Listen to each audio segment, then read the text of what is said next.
Welcome to Florida Focus, a college football podcast. My name is Brandon. I'm a lifetime Seminole fan. I'm Chris, and I'm a lifetime Gator fan. And coming to you with a kind of a special episode here, Chris, because today we are finding out that the Florida Gators have a new head coach. Yes. Yeah, we are hiring Billy Napier, coach of Louisiana. I think it used to be Louisiana Lafayette. Yeah, they right? changed their name or something. Dropped the Lafayette. Okay, good. And yeah, so 28th coach of Florida, and after a just horrendous season where we see Dan Mullen getting fired in only 4 years, we go out and hire Billy Napier, and a guy that, I mean, to the average college football fan, you probably a name you don't really hear, honestly. But for those that pay attention a little bit more, it's definitely a guy that's up and coming as head coach up the ranks there.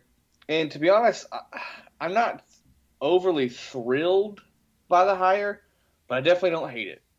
I definitely think it's a solid hire by Florida. I think it's a good move. You need some stability. You need something that honestly was not Dan Mullen because he was like one of those high risk, high reward type of guys. And if you remember when they hired Mullen, I was immediately against it, and I warmed up to him. I'm not against Napier. I think it's a solid hire. I think it's a smart move by Florida. It's exactly what we need as a program, because Mullen, the things that he was great at. I mean, he was one of the better play callers out there, and obviously quarterback whisper and all that stuff. But he lacked, as we found out last couple of years, especially this year, lacked on a couple things. And I think the things that he lacked on is what we really were trying to focus on getting, and that's what you get in a guy with Napier. I think a guy that, from all accounts, is a great recruiter, something that Mullen wasn't. He has been around success. I mean, he had stints at Clemson under Dabo, a short stint or two at Alabama with Saban. So he's a guy that, from what I hear, is more like a CEO type, kind of following what Saban did. You know, that's worked for him. Obviously, Florida State fans know that's worked for Bowden as well. And he seems like a guy that can what's the word I'm looking for? He can control all aspects of the game. It can oversee all aspects of football. Gotcha. Which I think Florida needed. I think Mullen nailed down the offense, but you saw special teams lack. You definitely saw defense lack, recruiting lack. So I think it's a guy that it's solid. Again, not too crazy, but I like it. It's smart. I know why they did it, and I definitely support the hire. Gotcha. I mean, I knew about his tenure at Louisiana, and I knew that they were a 10 or 11 win season at Sunbelt, but I guess I had forgotten or let it slip that he was on staff at Alabama, and I actually didn't even know. I'm not gonna lie here. He was on staff in 2013 at Florida State, the year we won the national championship. Yeah, I don't think he was there like the whole year. He was there. Something. Yeah, but yep. That's just crazy to me because these are some of the coaches we had on staff that year.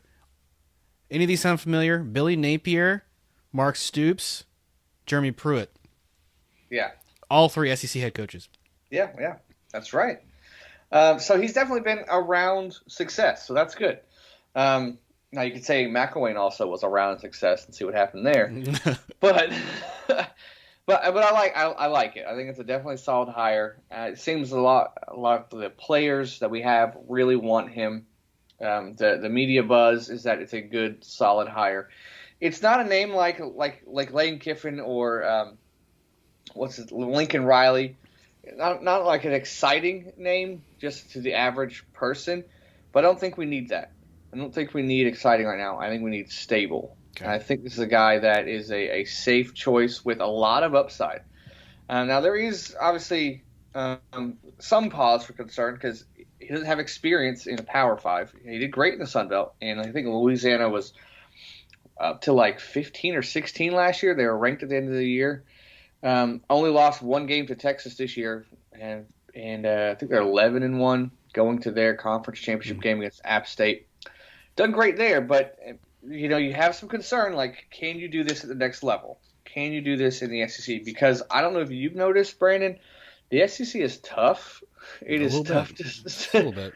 to win consistently in, and it's only going to get harder with Oklahoma and Texas joining. So can he make that transition? Everything that I'm reading and hearing, everybody thinks he can, but I mean, it worked for Meyer going from lower to the higher. Didn't work for McElwain.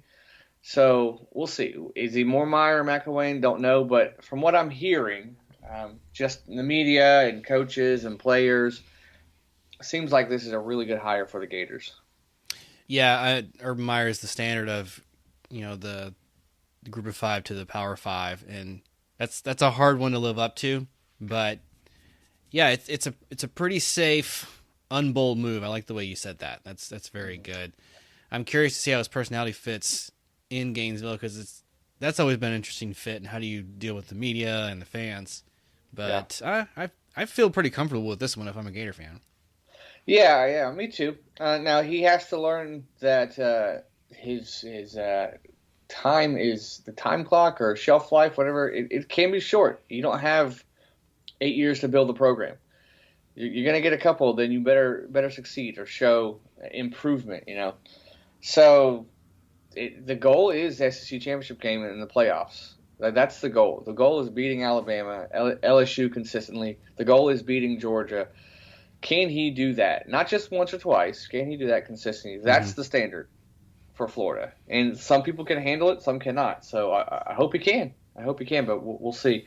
Now, and on all you're hearing, so far he's saying and doing all the right things, getting on the recruiting trail right now. Obviously, we're going to lose some players, transfer. A lot of potential people could be coming to us because of the crazy carousel that is college football head coaching right now. So interested to see what we're going to do. Signing day, it's a couple weeks away. I don't know what he really realistically can do. Might bump us up a little bit. I wouldn't get too excited, Gator fans, for this signing class. Just get some stability, and in the next signing class, see if we can get some traction. But he seems like the guy that can do it. You can easily be talked into really liking and supporting this guy, and all you're going to hear right now is the positives. That's all you're going to hear is the positives. We'll see if there's negatives. We'll see in the next few years if they are bad, because we found out with Mullen, really by the end of the third year, there's some cracks in this thing, and then it really broke. So hopefully not, and I'm feeling pretty good and optimistic about it. But I like it. I really do. I think when you see names like Lincoln Riley and Brian Kelly and names moving around, you're like, oh, we didn't get the big guy. But I don't think we need that guy right now. I just think we need to get back on track, and he seems like the guy to do that.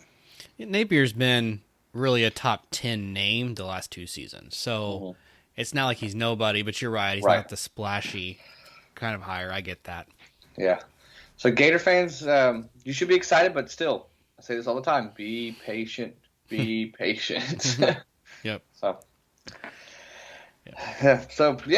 I'm excited. I'm looking forward to it. I mean, it can't be worse than last year, right? I mean, it can't be worse than this year. I mean, I guess it can. We have seen 4-8 and 4-7 before, but I don't think it's gonna be. So, good hire. Yeah, I think you're gonna maintain for a while, and then, I mean, kudos to the Gators to getting this done in a week's time versus LSU is still. A couple months out without a hire. There's movement right now with Brian Kelly supposedly being offered it, but it's not official. You're right, Lincoln Riley to USC, and then Venables maybe finally getting a head coaching job at OU. It only took about 10 seasons of him being the top defensive coordinator in the nation. No, you make a good point, because, you could tell Strickland wanted him from the jump, and we didn't waste any time, and I don't think you could have, because, like I said, recruiting is right on the corner. I don't know much we can do, but you can do something in a couple of weeks, and you can get things going. Now, I think it's better to nail a guy down and get going instead of waiting. And you saw what happened to Tennessee a couple of years ago, where it just kept getting passed over and passed over. Yeah, I forgot about that. I'm glad we don't have to worry about that. I'm glad we don't have to settle for anybody or whatever. I've kudos to Strickland. He's made some mistakes in the past, but I like this. Hey, this is who we want. This is a name that we've circled. We're going to get him. And it shows that this program is still a great program. It's a desirable program. We're putting a lot of money into newer facilities coming up soon. We're in a competitive conference, a state where you know that we have a bunch of talent in this state. So a lot of things that can set this guy up for success. And it's good that that we found our guy. We found him quick, and we can get going. And it's really honestly helped helped us get over this season because it was a rough one. So there is some hope. There is a light at the end of the tunnel, we think. Nice. All right, cool. Always exciting to bring in some new blood. Always. Yeah. I mean, how many? Just a side note. How many years since we've been doing this podcast for 4 years now? Yep. Has there been a season where there hasn't been turnover within the state of Florida? I don't think so. I think every year, because we started off with Mullen and Taggart. Yep. Right. The following season, I think Jeff Scott went to South Florida. The following season, Norvell. And last year Taggart went to FAU at least, with Kiffin leaving. And then Diaz came in at Malzahn. Malzahn to UCF. Yeah, it's been every year. Good observation, sir. And what's going to happen, I mean, next year, FIU, Florida, and Miami, any word on them? There's been a lot of rumors swirling, but Diaz is still there. I imagine if he makes it the next 2 weeks, they're going to ride him out another season because there's really no point now in making a move with the carousel spinning. Plus, I mean, you nailed it. Early signing day is earlier and earlier, and I think, was it the 14th? 14th, 15th, something. You got 2 weeks from this point. So if you make a move, you're right. Ooh. Yeah, they might as well at this point. Sounds like they're going to keep him.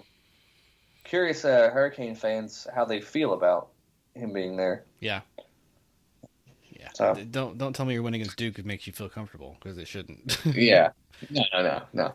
Yeah. Yeah, so that's it. That's all I got. I know once he's coaching their conference championship game, and then on the 5th he'll be introduced, and maybe we can talk about him more once we get to know him more, once the ball gets rolling and some changes are made and he fills out his coaching staff. But just a reaction to it. I like it. I'm for it. Go Gators. All right. Yeah, very cool. Well, all the best to you guys, except for the last game of the season next season. Yeah, right. But anyway, thank you, everybody who tuned in to listen to us. That was our instant reaction. So stay tuned later this week. Chris and I will have our reaction to the Florida State Florida game. But before we do that, Chris, let fans know how they can reach out to us and tell us how they feel at Napier. Yeah, hit us up at FloridaFocusPodcast.com. Many ways to reach us, but that's the main hub. So let us know how you feel.